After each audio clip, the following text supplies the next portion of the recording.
I propose 50% of your portfolio to be in cash, right? When VIX is below 30, 20, in bull market 30%, in bear market 50% in cash.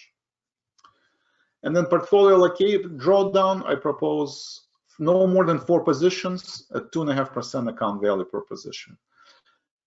A lot of people ask me, well, what do I do? Well, if I have 4 positions, especially with options trading, if I have 4 positions, right? Okay, and let's say I buy call at $1, right? So I have 4 positions. I buy, each call at $1, so I invested $400. But then it's a $10,000 portfolio, right? What do I do with the rest of the positions? With the rest of the cash? I have $9,000 in cash.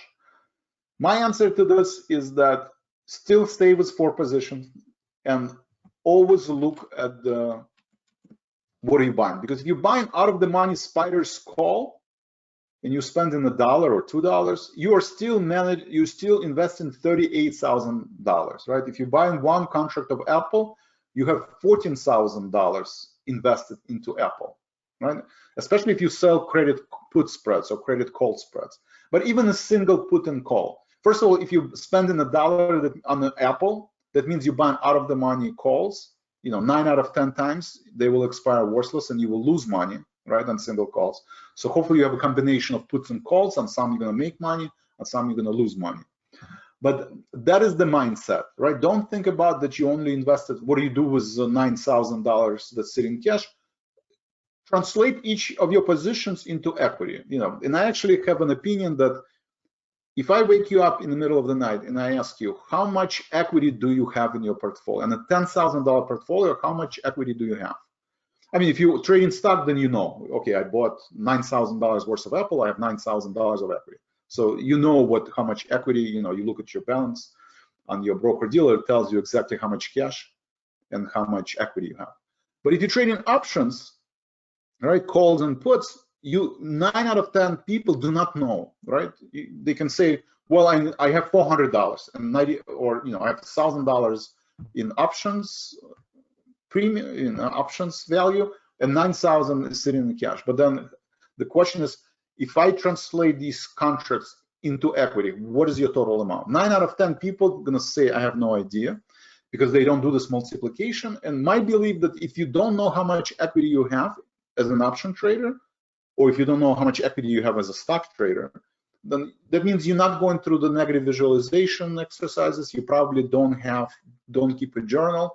You probably don't grade your trades, and you probably just use mental stops, or you don't even have stops. In this environment, in the bear, I mean, that could have worked in the past 10 years in the bull market, right? But it's not going to work in the bear market, especially if the bear market lasts, not 6 months, but 18 months or 12 months, right? We could be, in June of next year and still in the bear market, right? So it's going to be 18 months. So I encourage you to, if there's one thing I want you to kind of consider, is always know how much equity you have and don't trade on margin, right? If you have 1 contract of Apple, you own $14,000 worth of stock, potentially, right? If that call gets assigned, you own $14,000 worth of Apple, right? You might not, obviously you cannot lose more than the premium of the call, right? But this is your exposure, right? And if you own $14,000 and market drops, 3%, if Amazon is down 3% or Apple is down 2%, that means you're down 2% of $14,000, right? Always think like that. Why these exercises important? Again, because the most common mistake is number of positions and your maximum exposure, right? So these 2 rules, if you follow these 2 rules and you go through the negative, rehearsal exercises, and you determine that the maximum is 2.5% of your account value per position, then no matter what, you're not going to lose more than 10%. Right? We want to avoid going to, what are we concentrating on? The process, right? Process versus outcome. We're talking about dichotomy of control.